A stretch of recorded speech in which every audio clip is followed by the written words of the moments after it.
Baiklah, Bapak Ibu, acara diseminasi akan segera kita mulai. Sebelumnya, Om Swastiastu.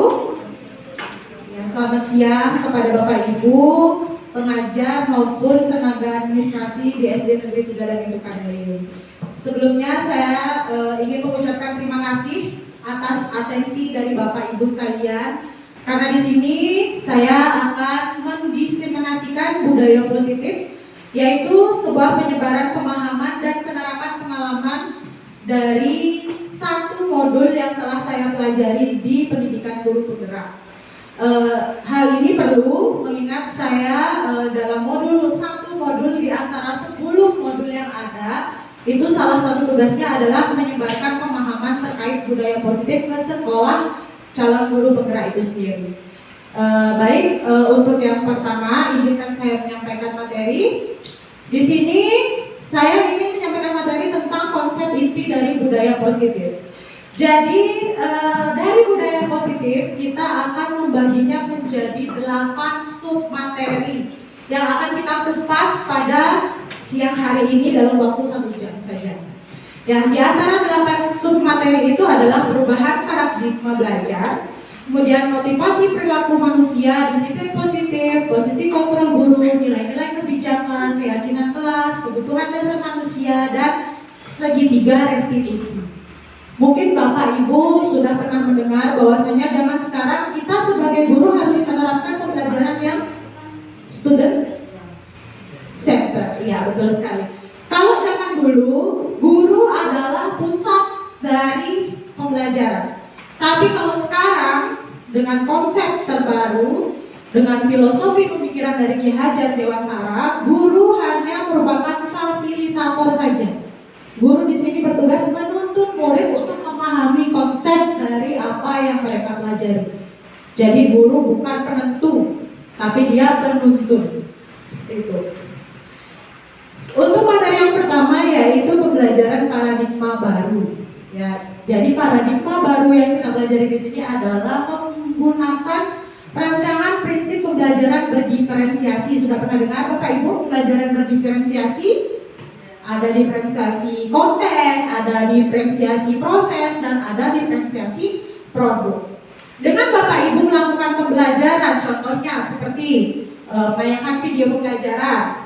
Ada yang maju ke depan untuk mungkin membaca puisi, atau mungkin Ibu melakukan eksperimen seperti itu sudah merupakan sebuah kegiatan pembelajaran berdiferensiasi terkait konten. Ya.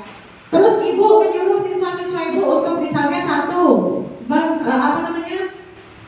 mempresentasikan hasil belajarnya atau mengumpulkan LKPD, ya, lembar kerja peserta didik, itu adalah diferensiasi produk.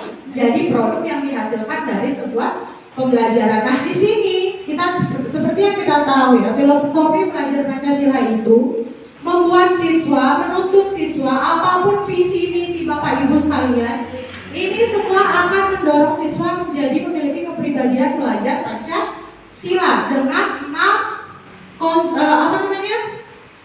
kemampuan, yaitu beriman, bertakwa kepada Tuhan, kemudian berkebinekaan global, gotong royong, kreatif, menalar kritis, dan mandiri.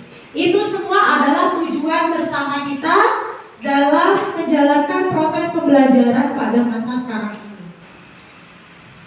Kemudian mengubah paradigma stimulus respon ke pendekatan teori kontrol. Kalau kita mau mengubah paradigma pembelajaran kita harus memahami dulu. Hal yang pertama kita lakukan adalah stimulus respon ketika peran kita masih ada di seperti ini. Meyakini bahwa kebutuhan setiap manusia itu sama. Kebutuhan satu kelas ini sama. Saya punya murid 23. Saya anggap mereka semua harus bisa membaca. Semua harus bisa membaca. Tanpa mengetahui lagi bahwasanya misalnya begini, kamu nggak bisa baca berarti kamu bodoh. Nah, sementara ada siswa lain, saya nggak bisa baca Bu, tapi saya bisa menyanyi. Dari situ saja kita sudah bisa membedakan kebutuhan maupun kemampuan siswa itu berbeda. Kalau kita masih di stimulus respon, kita akan menganggap itu sama. Tapi harapannya kita mampu berada di teori kontrol. Ya. Kemudian perilaku buruk dilihat sebagai jelas. Saya pertama kali mempelajari modul ini sebenarnya saya tidak sependapat, ya, karena di modul ini banyak hal-hal yang sudah saya lakukan menurut saya baik ternyata disalahkan di modul ini. Ketika perilaku buruk dinilai sebagai suatu kesalahan, ternyata semua perilaku itu memiliki tujuan. Ya, seseorang mencuri tujuannya apa? Kita sebagai guru harus berusaha menggali konsep anak-anak. Apabila dia tidak mengerjakan PR, alasannya apa? Nah, semua hal itu nanti akan kita bahas pada kebutuhan dasar manusia. Ya, jadi di sini stimulus respon dan teori kontrol ini adalah perbedaannya. Ya, orang lain bisa mengontrol saya, seperti guru bisa mengontrol murid. Kamu ke kanan semua, kamu ke kiri semua, tidak. Ya, jadi murid kenapa bisa patuh sama kita sebagai guru itu karena dia mengizinkan kita untuk mengontrol dirinya sendiri. Tadi saya sudah praktekkan. Coba Bapak Ibu sekarang genggam tangannya satu orang. Kemudian satu orang mencoba melepaskan genggaman itu. Dengan sekuat tenaga orang lain tidak akan bisa melepaskan genggaman tangan tersebut. Kecuali dalam diri Anda, ya udah aku lepas, pasti akan terbuka. Tapi kalau dalam diri tidak ingin melepas, sekuat apapun orang lain membuka genggaman tangan itu tidak akan bisa. Begitu juga dengan teori kontrol ini. Sekuat apapun kita mengontrol murid, kalau murid itu tidak mengizinkan kita untuk mengontrol, adakah di sini murid yang sudah dikasih tahu tapi terus dia mengulangi kesalahan yang sama? Ada kan? Kita aja sampai bosan dia ngadu ke kantor dan lain sebagainya. Lagi-lagi kesalahannya seperti itu. Seperti siapa kok kelas 2 Dipta misalnya ya. Kenapa dia terus mengulangi kesalahan? Terus melakukan kesalahan gitu. Itu intinya dia tidak mengizinkan kita untuk mengontrol dirinya. Baik kita maupun orang tuanya tidak bisa mengontrol dirinya karena dirinya tidak memberikan peluang untuk orang lain masuk dan mengontrol dirinya. Sehingga terus-menerus dia mengulangi kesalahan-kesalahan yang aneh-aneh. Ya. Nah, selanjutnya miskonsepsi tentang teori kontrol. Tapi walaupun teori kontrol itu baik, ternyata ada miskonsepsi juga. Ilusi guru mengontrol murid ini seperti yang saya katakan tadi, bahwasanya tidak ada guru yang bisa mengontrol murid selain murid itu memberikan izin untuk guru mengontrol dirinya. Ya. Kalau misalnya gampang sekali ngatur murid ini, berarti dia memiliki kesadaran, oh saya sedang berada di sekolah, kewajiban saya belajar dan taat pada guru, maka saya akan mematuhi kata-kata guru. Berarti dia memberikan izin, dia sudah buka kuncinya dari rumah, mindsetnya sudah terbuka dari rumah. Tapi kalau di sekolah pun dia tetap perilaku salah, nah berarti ini tadi. Kemudian ilusi bahwa semua penguatan positif, afektif dan bermanfaat ini terkait dengan pemberian penghargaan. Kita tahu ada teori apresiasi dan hukuman itu kan. Kalau anak yang jahat, anak yang salah kita berikan hukuman, anak yang baik kita berikan apresiasi. Apakah itu benar? Nanti kita bahas lagi. Kemudian ilusi bahwa kritik dan membuat rasa bersalah mampu menguatkan karakter. Pernah nggak Bapak Ibu melakukan posisi begini? Kamu loh udah dikasih tahu sama ibu, tapi kamu tetap aja kayak gini. Kamu gak kasihan sama ibu? Pernah nggak Anda mengucap kata seperti itu? Pernah nggak? Aduh ibu lo udah sering ngasih tahu kamu, tapi kamu tetap kayak gini. Kasihan nggak sama ibu? Nanti ibu dimarah sama bu kepala, mungkin seperti itu. Ya, itu posisi kita sedang membuat orang lain merasa bersalah. Jadi murid ini akan merasa, oh iya, kasihan ibu guru. Seperti itu. Ya. Kemudian ilusi bahwa orang dewasa berhak memaksa. Tidak ada siapapun yang berhak memaksa diri kita.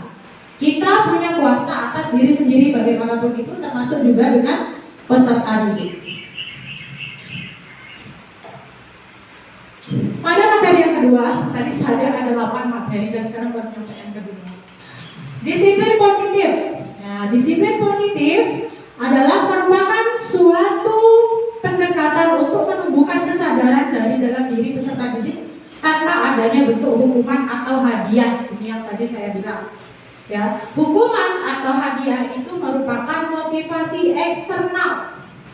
Kalau saya bisa dapat nilai 100 saya akan dapat hadiah dari bu guru. Kalau nggak dapat hadiah, kamu dapat berapa? Nah, seperti itu. Itu adalah motivasi eksternal. Ataupun begini, saya pakai helm supaya tidak ditilang polisi. Itu adalah motivasi eksternal. Kenapa dia tidak? Kenapa dia pakai helm? Karena takut ditilang. Nah, kalau tidak ditilang, kamu pakai helm. Nah, itu ya. Itulah maksudnya motivasi eksternal.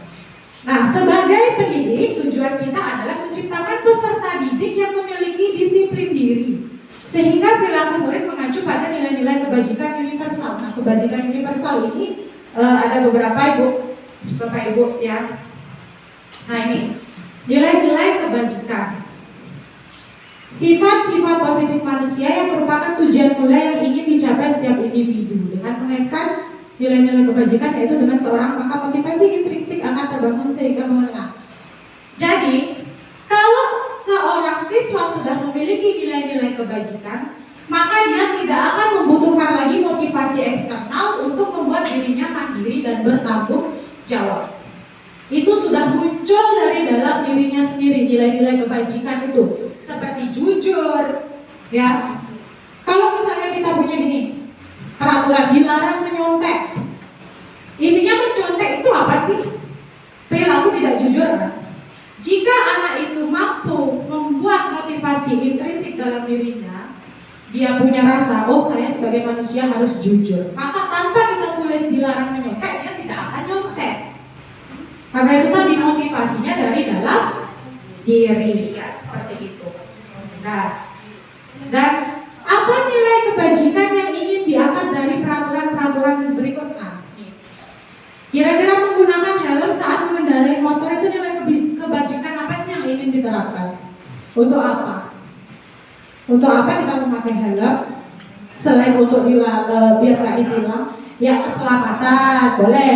Kalau membuang sampah pada tempatnya, biar nggak dimarah bu guru, pak guru, kebersihan. Menurut saya satu nyambung. Kalau dilarang menggunakan kata-kata kasar, iya, sopan santun, menghormati orang lain, menghargai orang lain. Nah, coba kita cek. Ya, menggunakan helm itu keselamatan, membuang sampah menjaga kebersihan, dan dilarang menggunakan kata-kata kasar itu merupakan bersikap hormat kepada orang lain. Itu nilai kebajikannya. Maksudnya nilai kebajikan seperti itu, jujur, sopan juga masuk ya. Kemudian materi keempat, keyakinan kelas. Bapak Ibu sudah membuat keyakinan kelas? Di kelasnya yang ditempel-tempel itu? Sudah? Nah, di kurikulum Merdeka pertama itu kita harus membuat keyakinan kelas dulu bersama siswa-siswa kita. Mengapa? Ini penting karena untuk membuat kondisi kelas itu dalam proses belajar mengajar itu kondusif, tidak ada yang tertekan, tidak ada yang dirugikan, dan nyaman, aman, ya, dan memiliki sinergi positif antara guru dan siswa. Ya kan kita tahu kalau keyakinan kelas itu kita buat saja sendiri gurunya, apa melibatkan anak-anak? Melibatkan anak-anak, apa kita bisa beli di Shopee, mungkin tinggal check out, ya posternya tempel gitu. Karena kalau kita lihat di Google ya, keyakinan kelas itu sama, hampir sama semuanya. Ya, saling menghargai, saling menghormati, bla bla bla segala macam itu mirip, ya. Nah, orang akan lebih semangat atau tergerak untuk melaksanakan keyakinan daripada hanya mengikuti aturan. Ketika kita di kelas sudah membuat keyakinan kelas, ya, keyakinan kelas sebenarnya beda sih dengan kesepakatan kelas. Kalau kita sudah sepakat, itu akan kita yakini seperti itu. Saya di sana ada keyakinan kelas yang unik, itu menurut saya adalah boleh minum, dilarang makan saat belajar. Sebenarnya kalau di keyakinan kelas kita tidak boleh menggunakan kata-kata negatif, dilarang, tidak boleh, jangan. Itu kalau bisa tidak sah dipakai kata itu ya. Misalnya tidak boleh mengejek teman.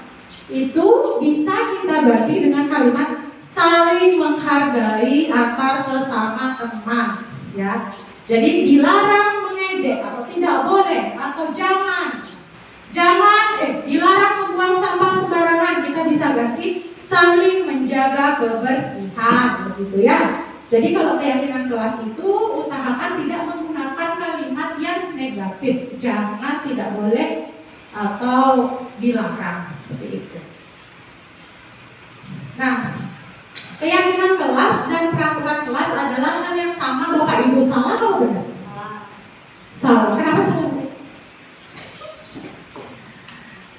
Baik, kalau untuk peraturan itu kan sikapnya itu dia mengikat kalau peraturan. Tapi kalau keyakinan itu bisa diubah sesuai sekarang, misalkan tidak bagus gitu, keyakinan itu bisa diganti mungkin bisa setiap hari, setiap minggunya berganti-ganti gitu. Kalau peraturan itu emang harus seperti tata tertib yang harus mengikat gitu. Jadi jawabannya salah Bu ya? Iya. Oke, kita lihat ya. Oke, benar sekali, jawabannya salah. Memang keyakinan dan peraturan itu tidak bisa disamakan. Peraturan jika dilanggar akan dikenakan hukuman, lebih parah lagi hukuman atau sanksi. Kalau keyakinan kelas, keyakinan dalam hati, itu akan, kalau kalian melanggar, kalian sendiri yang mendapat sanksi dalam diri, perasaan tidak enak. Memang keyakinan kelas itu bisa kita rubah sesuai kondisi, ya, sesuai kondisi. Kapan Ibu mau merubah? Misalnya sekarang boleh minum, dilarang makan. Mungkin besok boleh makan asal traktir 1 gelas, boleh juga ya. Itu terserah, asal itu merupakan kesepakatan bersama. Kalau peraturan kan peraturan kita tidak tahu. Seandainya nih polisi menilang kita apa tahu hukuman yang akan kita dapat apa? Ya, dari kesalahan yang kita lakukan. Kecuali polisi itu benar, oh kamu melanggar ini, melanggar pasal ini, kamu kena hukuman sekian, baru kita tahu kan. Sebelumnya ketika kita tidak pakai helm, apakah kita tahu? Orang saya kemarin nggak pakai helm, disuruh beli helm, kok hukumannya? Ada yang bilang ditilang, surat-suratnya diambil, ada yang bilang bayar disidang dan sebagainya. Tapi saya kemarin di Jawa tuh disuruh beli helm. Saya nggak tahu tujuannya apa hukuman itu, tapi intinya hukuman itu mengikat betul. Kalau keyakinan itu bersifat fleksibel sesuai dengan kesepakatan bersama, betul sekali. Kemudian keyakinan kelas itu berlandaskan nilai-nilai kebajikan atau prinsip universal, benar atau salah? Tadi nilai-nilai kebajikan tadi ada yang kebersihan, keselamatan, ya itu kebajikan. Kita membuat keyakinan kelas berawal dari nilai-nilai kebajikan, benar apa salah?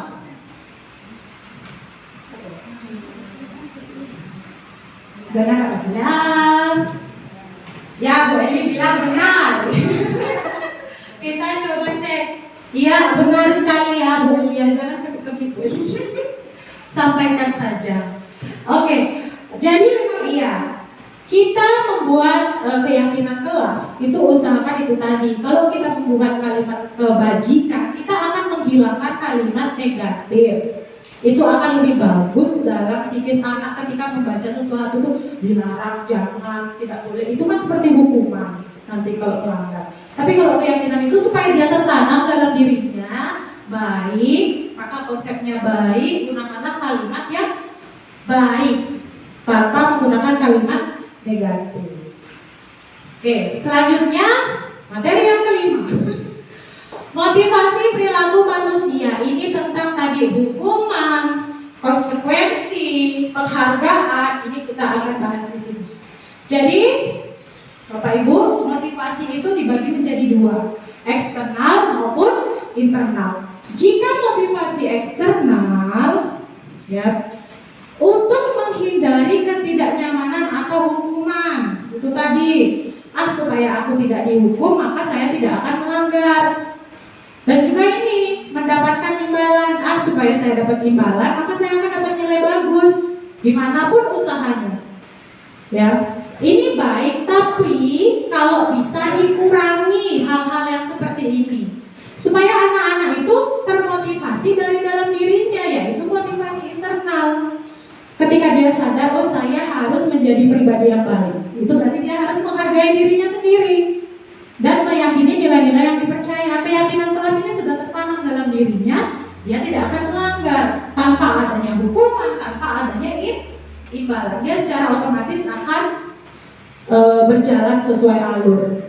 Ya, guru juga nggak capek-capek ngomel, guru juga nggak capek-capek menyiapkan dana khusus untuk itu imbalan. Ya, walaupun imbalan itu tidak semuanya bentuk benda atau uang ya, ada bintang. Tapi kalau bintang menurut saya karena dia itu berjenjang, karena dia itu apa namanya tidak serta merta ya. Kalau kamu bagus hari ini kamu dapat bintang, besok kamu nggak bagus ya kamu nggak dapat bintang, kan seperti itu. Jadi dia memang harus ada kontrol dari gurunya tadi. Gurunya harus terus memperhatikan. Kamu bagus hari ini dapat. Nah besok di belakang baru dikalkulasi. Kan ada persaingan di sana ya. Nah seperti itu. Saudara, kemudian tujuan motivasi internal itu tadi Bapak Ibu, yaitu menanamkan keyakinan pada intinya keyakinan, kesepakatan membuahkan keyakinan, keyakinan membuahkan motivasi. Harapannya adalah membuat siswa menjadi mandiri bertanggung jawab sesuai dengan profil derajat Pancasila. Itu alurnya ya. Walaupun banyak sekali materi yang akan kita bahas. Dan untuk menjadikan orang yang mereka inginkan dan menghargai diri sendiri dengan nilai-nilai yang mereka percaya, yaitu profil itu tadi yang saya simpulkan. Nah, penghargaan dan hukuman sekarang. Penghargaan dan hukuman adalah dua aspek penting dalam proses pembelajaran. Penghargaan dapat meningkatkan motivasi dan memberikan rasa percaya diri pada siswa, sementara hukuman dapat membentuk perilaku siswa agar lebih baik dan mengurangi perilaku negatif. Pernahkah Bapak Ibu mendengar tentang dihukum oleh penghargaan?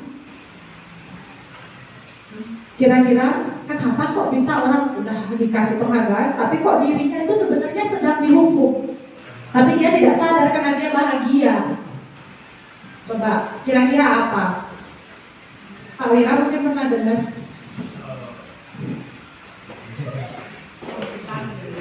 Ya apa-apa sampai mungkin iya pakai.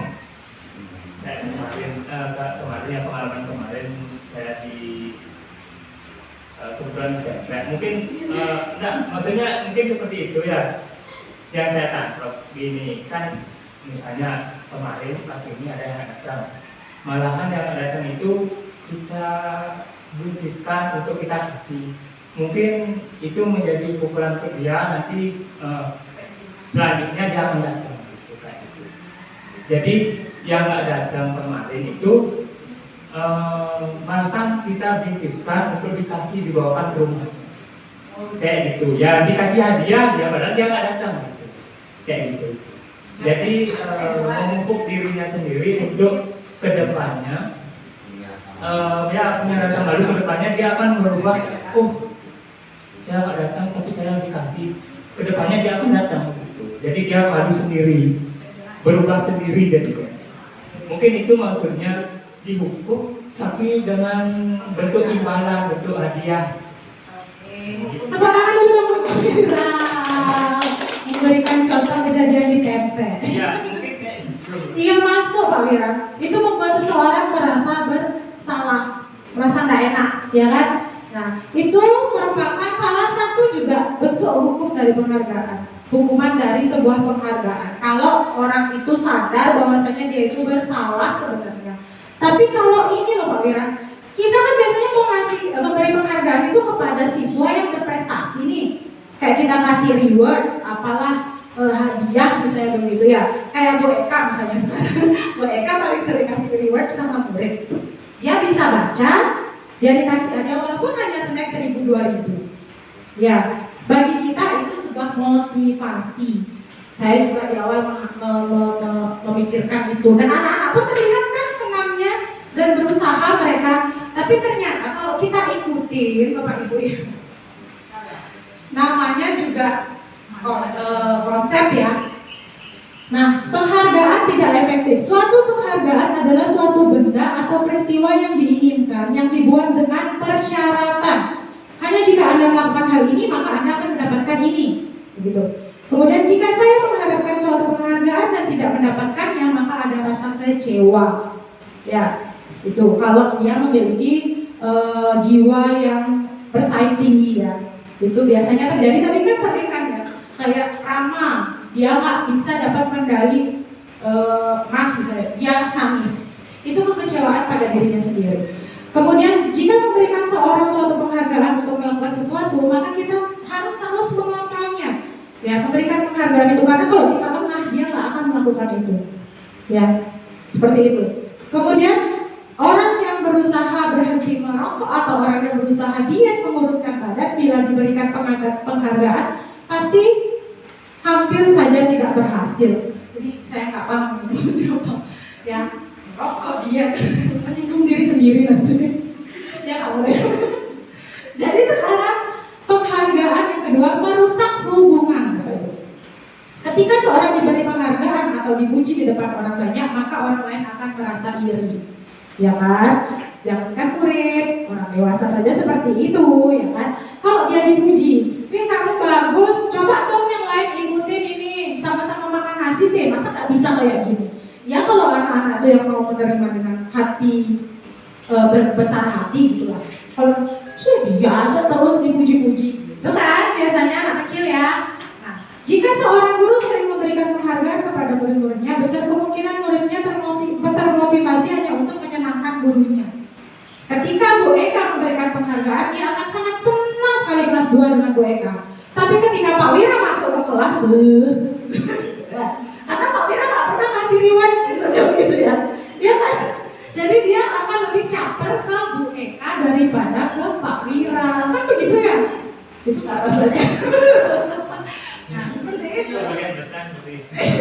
Jadi, kenapa anak-anak itu sayang? Biasanya supaya nanti kayak Bu Ayu, supaya nanti diajak makan-makan gitu. Kayak Bu Ina juga sering begitu ya. Supaya nanti dikasih atau memang kalau jujur saya pribadi, kalau saya suka sama murid, apalagi murid itu positif di kelas dan sebagainya, itu terlihat sekali. Saya tak bisa menyembunyikan itu.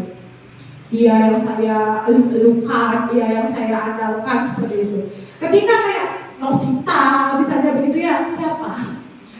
Secara manusiawi, siapa yang bisa happy ketika dia diajak ngomong ke kanan, dia ke kiri, penuh dengan alibi dan drama. Tapi itu kesalahan saya sebenarnya sebagai guru. Lagi-lagi kita harus introspeksi diri. Kemudian penghargaan mengurangi ketepatan. Dalam sebuah percobaan, sekelompok anak laki-laki berusia sekitar 9 tahun diminta untuk melihat gambar-gambar wajah yang ditampilkan di layar. Dan mereka harus memberitahu jika wajah-wajah tersebut sama atau berbeda. Gambar-gambar tersebut hampir sama. Beberapa dari mereka diberi penghargaan dalam bentuk uang pada saat mereka memberikan jawaban benar, sementara sebagian yang lain tidak. Anak laki-laki yang dibayar membuat lebih banyak kesalahan. Ini maksudnya ngerti nggak?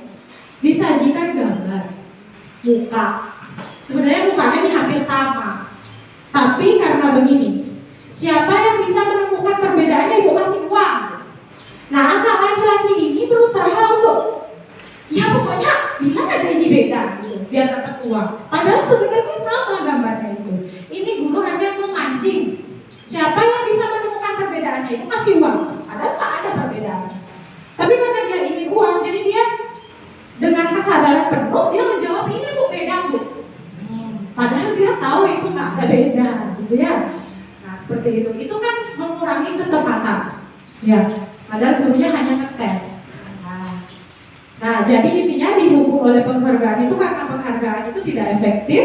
Penghargaan itu merusak hubungan antara guru dan siswa, dan siswa dengan siswa yang lain. Kemudian penghargaan mengurangi ketepatan, penghargaan menurunkan kualitas, mematikan kreativitas, dan penghargaan itu menghukum. Tapi seandainya Bapak Ibu tetap ingin menerapkan itu, monggo, ya dipersilakan. Akan tetapi intensitasnya mungkin lebih dikurangi, ya supaya tidak menjadi kebiasaan dan menumbuhkan motivasi eksternal dari siswa. Karena pelan-pelan kita harus memunculkan motivasi internal. Penghargaan yang bagus. Sebenarnya penghargaan yang bagus itu adalah penghargaan yang membuat anak itu continue dalam melakukan kebaikan. Bintang-bintang itu bagus, ya. Karena itu kita berjangka, kita nggak sehari aja karena dia bagus sehari langsung kita kasih jajan, misalkan enggak. Anak-anak yang ini dapat bintang, yang ini dapat bintang, itu proyeknya tidak hanya ketika kamu dapat dapat 100 dapat bintang, kan tidak. Ada lagi ketika kelompokmu berhasil presentasi dengan bagus, satu kelompok dapat bintang. Nah, jadi dalam setiap proyek itu anak-anak jadi ada yang unggul, dialah yang dapat bintang. Ya, jadi supaya kelas itu aktif, ada persaingan, kan persaingan yang positif bagus ya di kelas ya, daripada adem ayem kelasnya kan begitu. Nah, tapi itu berjangka 1 semester kan ya. Kita memang bagus, cuman jangan sering-sering kan begitu. Di garis bawahi boleh, tapi intensitasnya dikurangi. Kalau kita berikan bintang, biasanya 1 semester kita kalkulasi bintang terbanyak baru kita kasih reward. Nah, seperti nabung kan berjangka juga tidak serta merta gitu loh. Ya, jadi berikanlah reward itu yang ada kurun waktunya gitu loh Bapak Ibu, sehingga targetnya misalnya 1 semester ini Bapak Ibu menargetkan anak Bapak Ibu bisa baca gitu ya. Yang bisa baca dari misalnya A, yang lolos baca A Ibu kasih B, yang B Ibu kasih bintang, lolos dia B1. Besok yang C lancar membaca huruf C, Ibu kasih bintang. Nah, target Ibu 1 semester anak-anak sudah bisa baca lengkap. Kan gitu. Ya. Nanti dicicil, pemberian bintangnya rewardnya dicicil. So ya, ya. Baik Bapak Ibu, itu tadi tentang dihukum oleh penghargaan yang sudah ditambahkan oleh Pak Wira dan sudah saya berikan pemaparan. Mungkin dari Bapak Ibu yang lain mau memberikan tanggapan, dipersilakan. Ibu ya. Sendiri.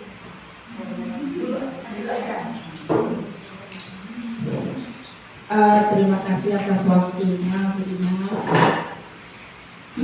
Setelah saya mengikuti penampilan dari Bu Ina dan memberikan tentang pembelajaran inisiasi, saya perlu rasanya untuk menggarisbawahi tentang penghargaan ya, tadi tentang yang ikhlas kan, untuk apabila kita memberikan sanjungan kepada anak-anak gitu ya yang sekian banyak gitu ya, itu sangat perlu. Namun biasanya kita memberikan sanjungan kepada anak itu kan hanya beberapa ya. Misalkan salah satu di antara anak-anak pastilah 3 orang sampai 5 orang yang mampu gitu, yang menerima materi kita sehingga akhirnya dia bisa atau merespon pembelajaran kita atau materi kita. Namun lebih banyak yang tidak gitu kan. Nah, alangkah baiknya untuk memberikan sanjungan itu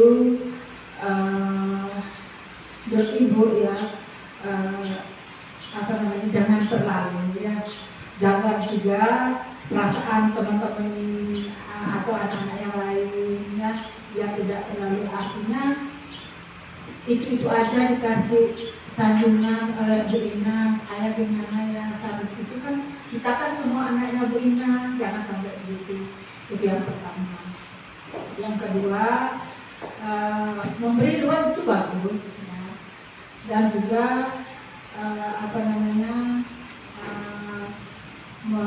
menyanjung itu juga sangat bagus ya, dikala kita care sama yang bisa ya. Nah, bagaimana sekarang caranya untuk membangkitkan minat anak yang belum mampu atau yang masih standar ya untuk menerima materi kita, itulah jalan atau PR kita untuk supaya bisa anak-anak yang lain ya mendapat sanjungan ya, walaupun tidak disanjung dengan yang bagus, tapi ini contohnya ini sudah baik, kita lebih ya jangan ini baru ini ya, tidak begitu, nanti kasihan yang lainnya ya, karena ibu lihat kompetensi anak-anak itu dari sekian, misalnya 20 paling nggak 5 orang yang mampu ya, yang lainnya masih di bawah standar ya, itu aja. Oke, buat tangan dulu untuk buka kepala. Oke, benar sekali Bu, itu juga yang saya rasakan. Seperti di angkatan sebelumnya itu ada Rian ya. Kita tahu sendiri Rian bagaimana kompetensinya dia gitu. Nah, ketika kita memberikan tugas ke dia, kemudian begini, Rian minggir dulu ya, ibu kasih tugas untuk teman-teman. Rian kan sudah bisa, jadi Rian kayak saya lebih ingin memberikan kesempatan untuk yang lain. Dia merasa kayak, ibu, maksud saya enggak gitu. Padahal seharusnya dia itu sadar kita itu mau memberikan treatment yang sama loh untuk teman-temannya, supaya sama-sama paham. Tapi dia merasa lebih, ya nggak apa-apa bu, kan nanti saya selesai duluan gitu. Saya selesai duluan, saya istirahat. Terus saya selesai duluan. Tapi intinya dia tidak mau menjadi tukang temanmu. Kalau kamu selesai duluan, kamu mau nggak ngajarin temanmu? Jangan dong bu, gitu ya. Nah, mungkin itu juga yang harus kita pahami dari sifat murid ya. Kadang murid itu butuh sanjungan itu ya supaya dia bangga akan dirinya. Aku disanjung oleh guru seperti itu. Walaupun anaknya itu dalam segi kepribadian kan dia juga baik. Ternyata di sisi lain ada itu loh, ingin juga disanjung. Supaya apa? Aku duluan selesai, aku nilaiku bagus dan aku dapat sandingan dari Bu Ina. Padahal dia tahu pasti dan teman-temannya ini gak akan bisa nutupin dia gitu. Apalagi dengan soal yang intensitasnya itu mudah bagi dia. Tapi bagi teman-temannya kan sulit. Nah, sebenarnya itu itu kan motivasi dari Syria misalkan kan teman-teman itu kan harus mengikuti, tapi dia sama sekali nggak mampu. Iya, tadi. Nah, Rian juga sepertinya belum paham posisi dirinya itu sudah lebih dari temannya, dan saya ingin memperlakukan temannya itu supaya sama-sama paham, intinya begitu. Kemudian kalau yang sekarang saya melihat Alvin kan kurang juga. Di kelas 5 juga dia kurang, di kelas 6 pun sama kurang juga. Nah, dia sering kelihatan kecewa ketika saya juga menunjukkan kegagalan saya itu supaya nanti kita saling sharing ya. Ketika saya itu kadang secara otomatis kadang kok gambar aja kamu nggak bisa rapi gitu.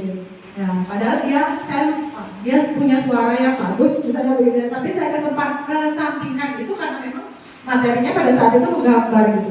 Kamu pelajaran nggak bisa, gambar nggak rapi apa, terus gini gitu. Itu juga sudah salah saya, silakan Pak Ida. Ya salah lagi saya. Karena kadang manusiawi sekali kalau di kelas itu kita langsung remblek ya Bapak Ibu. Bilang sudah jiwa malaikat, tumbuhlah sudah jiwa-jiwa kebarbaran. Iya, memang kalau teori nggak. Mungkin ada yang lain mau ayo oke. Baik Bu Gina, tadi kan sempat menyinggung tentang bintang ya. Jadi baru beberapa minggu ini saya udah menggunakan bintang-bintang itu, tetapi nggak pakai cap, tapi saya bagikan bintang. Nah, sedikit tambahan, jadi kan pasti ada anak yang kurang mampu itu pasti dia mendapat nilai 0 atau apa, dia kurang juga aktif di kelompok, tapi dia bisa mendapatkan bintang itu melalui absensinya dia. Misalkan dia rajin sekolah, itu kita udah ngasih reward lah ke dia untuk membuat motivasi untuk dia, oh saya bisa dapat bintang. Nah, selanjutnya kalau yang saya lihat di berseliweran di media sosial atau yang ingin saya terapkan karena belum sebulan, saya ngambil sebulan. Jadi setiap sebulan itu semua akan mendapatkan reward, tetapi dengan tingkatan yang berbeda. Misalkan dia lebih banyak mendapat bintang. Jadi saya ambil 7 orang untuk mukanya itu wajahnya saya pampang di mading itu untuk siswa yang berprestasi bulan ini. Gitu. Dan itu juga akan mendapat misalkan hadiah, tapi hadiahnya itu mungkin lebih tinggi. Jadi sehingga, tapi yang di bawah juga dapat, tapi mungkin agak rendah hadiahnya. Jadi yang di bawah tuh, oh saya pengen ini yang saya belum punya. Jadi dia mengejar bintang-bintangnya itu, gitu, levelnya gitu. Terima kasih Pak Ibu. Dan itu bagus juga. Nah, Bu Ayu ini salah satu guru yang benar-benar memanfaatkan sosial medianya untuk mencari referensi sehingga nanti harapannya saya maupun teman-teman yang lain sekolah bisa ATM, amati, tiru dan modifikasi sesuai kebutuhan di kelas masing-masing. Terima kasih Bu Ayu. Oke. Ini sudah positif dan bisa mengantarkan dia ke identitas sukses, ya. Akan tetapi yang paling baik adalah siswa itu mampu mengontrol dirinya sendiri dengan kita memberikan manajemen di restitusi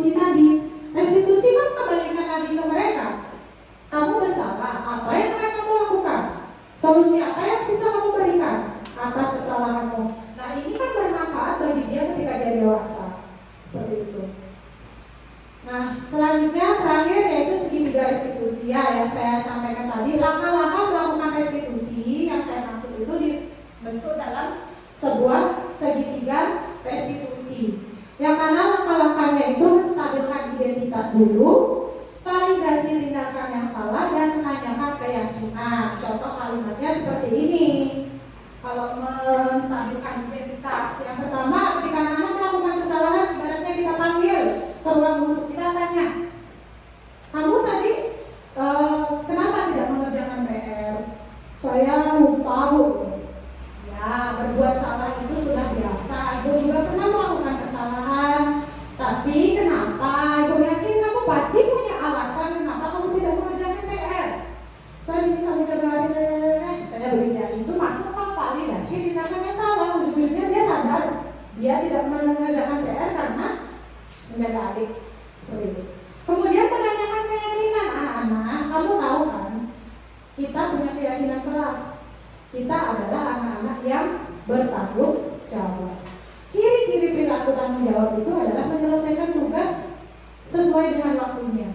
Kamu dikasih PR, disuruh mengumpulkan sekarang, otomatis kamu kalau tanggung jawab akan selesai PR-nya walaupun kamu menjaga adik seperti itu.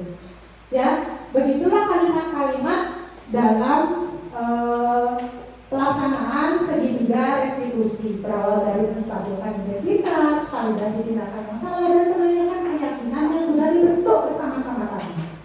Ya, makanya harapannya ketika membuat keyakinan kelas itu mampu mengakomodir semua kegiatan-kegiatan ke depannya, entah itu kesalahan, entah itu perilaku positif atau yang lainnya, supaya adalah dasar hukum kita dalam memberikan restitusi kepada peserta didik.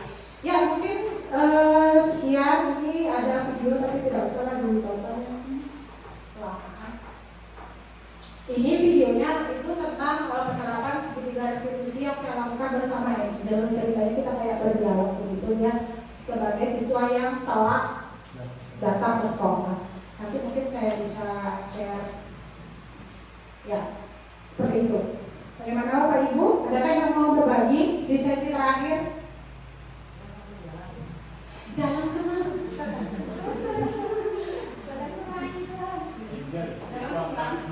Ya ini sebenarnya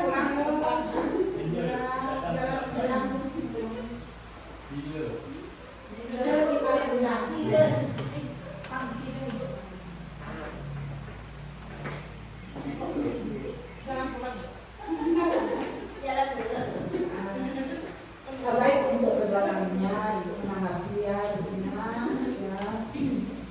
tentang hukuman tadi ya, apa itu restitusi.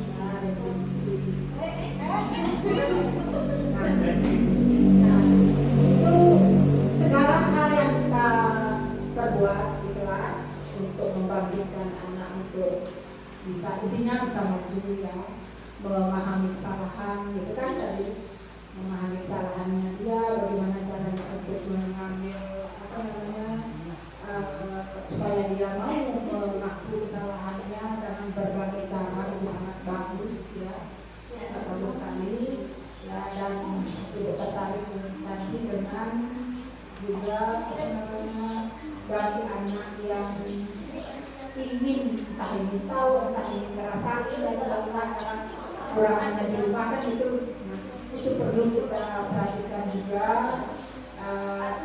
Jangan kita sebagai guru apa namanya posponis ya, kamu begini tidak ya. Nah itu di situ kita dilatih baik itu kesabaran, kita harus bisa introspeksi ya, di mananya kita harus memberi dia hukuman, memberi dia kasih sayang kepada anak didik kita supaya tidak dia merasa minder. Itu sangat berpengaruh pada perkembangan jiwanya ya. Sudah itu kita intinya ya, saya harapkan bagi teman-teman yang apa namanya yang ingin mengembangkan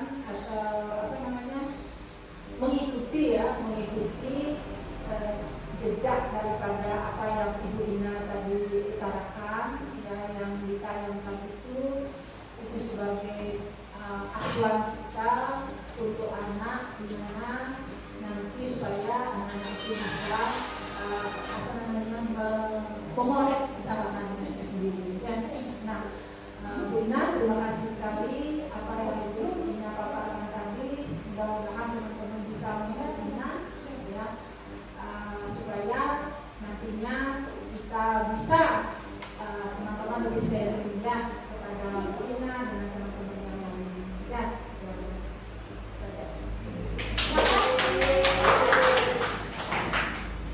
Ya, terima kasih Bu, closing statementnya ya. Kita sudah selesai. Nah, semoga ini saya tidak bermaksud menggurui mungkin. Saya hanya selain satu karena keperluan tugas, yang kedua kita saling sharing aja. Ternyata memang hal ini perlu disampaikan untuk memberikan pemahaman baru kepada teman-teman. Sekali lagi saya tidak bermaksud menggurui, apalagi di sini mungkin ada yang senior dari saya, pengalamannya juga lebih banyak daripada saya. Di sini saya hanya istilahnya sharing dan transfer pengetahuan saja. Terima kasih atas waktunya. Baik, selamat pagi anak-anak. Pagi, Bu. Bagaimana kabarnya hari ini? Baik. Pada kesempatan ini kita akan membuat sebuah keyakinan kelas. Apa itu keyakinan kelas? Ada yang tahu keyakinan kelas? Nah, kalau peraturan, ada yang tahu peraturan kelas? Peraturan? Ada yang pernah dengar peraturan kelas kan pasti ya? Ya. Contoh dari peraturan kelas itu apa saja sih? Contohnya kasih ibu contoh satu aja. Contoh peraturan yang ada di kelas. Tidak apa?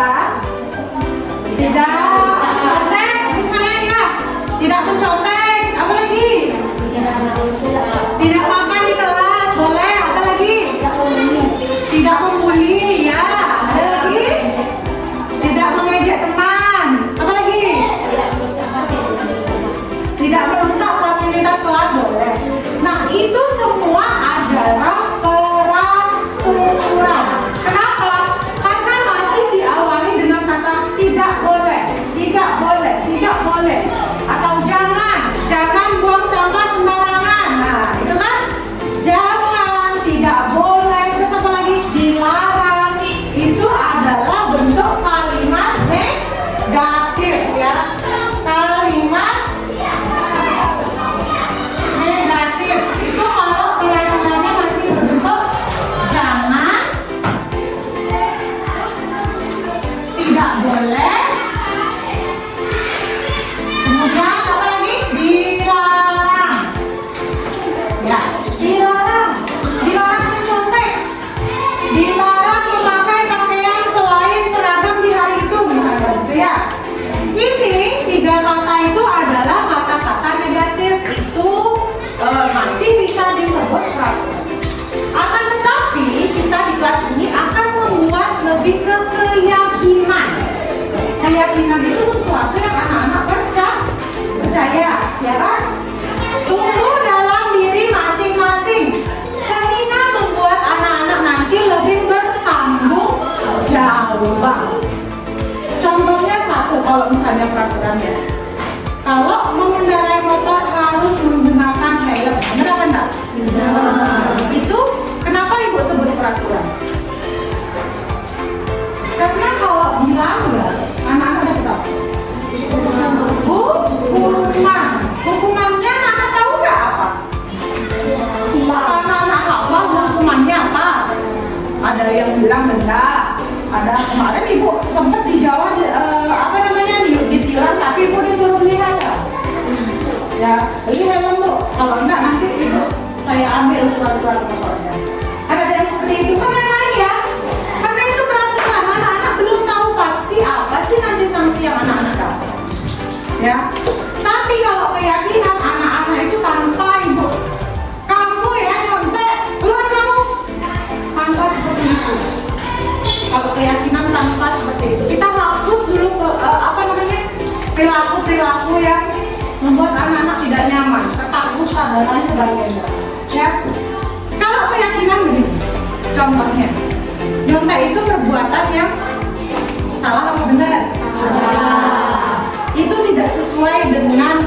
itu apa? Jujur. Ya kan? Kalau kamu orang yang jujur, kamu tidak akan ya. Jadi ketika kamu mau nyontek, langsung dalam diri kamu, mana aku nyontek? Aku kan bukan pembohong. Aku kan tidak mau membohongi diriku sendiri.